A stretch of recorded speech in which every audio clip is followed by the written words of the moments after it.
मेरे प्यारे ज़ैन, तुम सोचते बहुत हो और कभी कभार तो अपनी सोचों में इतने घुल जाते हो कि मेरी मौजूदगी का एहसास ही नहीं रहता।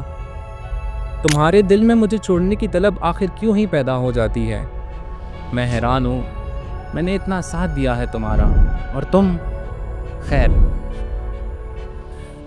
उस रात जब गुस्लखाने में नलके से पानी बहता चला जा रहा था और तुम उसको तक रहे थे, शायद तुम उस टाइम भी अपने सोचों में इतने गुम थे कि अचानक तुम्हें याद आया कि बाहर एक दोस्त से मिलने भी जाना है।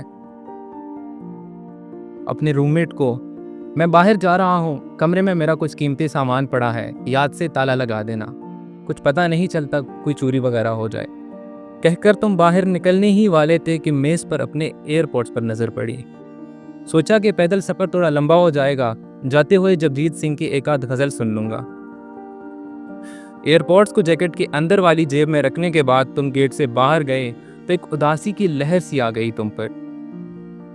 तुम्हारे आंखें चलते चलते नम होने लगी। तुम्हारी रफ्तार भी कुछ खास तेज नहीं थी। चूंकि बारिश ताज़ा ताज़ा हुई थी तो पेड़ों से गिरे पत्तों को भी हवा के झोंके पड़ रहे थे। अचानक जब तुम्हारे कदम सड़क को पार करने के लिए बढ़े तो एक सफ़ेद रंग की गाड़ी ने हॉर्न बजाकर तुझे एहसास दिलाया कि सड़क पर गाड़ियां भी चलती है, तो पार करते वक्त नज़र रोड पे होनी चाहिए, ना कि अपने ख्यालों में गुम। इस वक्त तुम भूल चुके थे कि जैकेट की अंदर वाली जेब में तुमने एयरपोर्ट भी रखे हैं, जो कि तुमने जगजीत सिंह के गज़ल सुनने के लिए रखे थे। उस गाड़ी के हॉर्न ने तुम पर शायद कुछ खास असर नहीं किया, क्योंकि अब रोड के इस पार भी तुम निहायत ही आहिस्ता चल रहे थे और दूर से देखा कोई भी शख्स तुम्हारी होश में ना होने की गवाही दे सकता था। तुम्हारे बाएं हाथ पर जब एक हजरत ने अपनी मोटरसाइकिल रोकी तो तुम डर से गए। अचानक तुम्हें अपनी जेब में रखे मोबाइल, कुछ पैसों और एयरपोर्ट्स का ख्याल आया, यानी फिक्र होने लगी। लेकिन जब हजरत ने सलाम करके कोई पता पूछा तो तब जाके आपका ब्लड प्रेशर थोड़ा नॉर्मल हुआ। उस हजरत के जाने के बाद तुमने एयरपोर्ट्स कानों में लगाए और मोबाइल निकालकर हाथ में पकड़ी। इस वक्त तुम भूल चुके थे कि एयरपोर्ट्स तुमने जगजीत की कोई गज़ल सुनने के लिए रखे थे। तो तुमने मोबाइल में यूं ही कोई सैड म्यूज़िक प्ले किया और अपने कदमों के साथ साथ तुम गमों को शुमार करने लगे और एकदम से तुम्हारा दिमाग उन सोचों से भर गया कि तुम्हें लगा अब जीने का क्या फ़ायदा, जब हर सिमत गम और दुश्वारी है।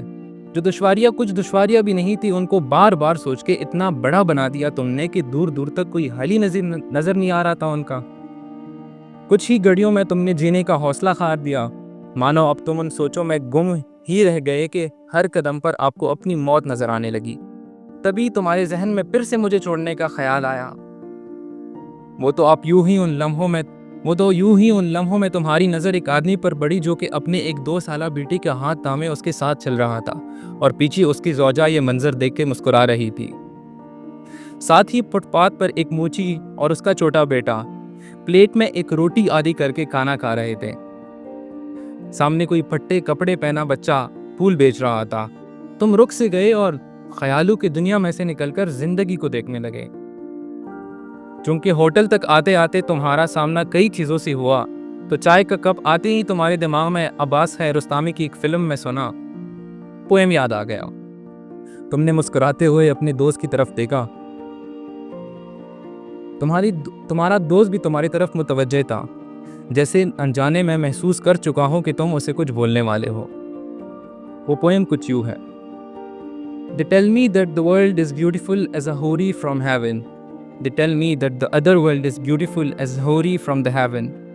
Yet I say that the juice of wine is better. Prefer the present to those fine promises. Prefer the present to those fine promises. Even a drum sound melodious from afar. Thank you.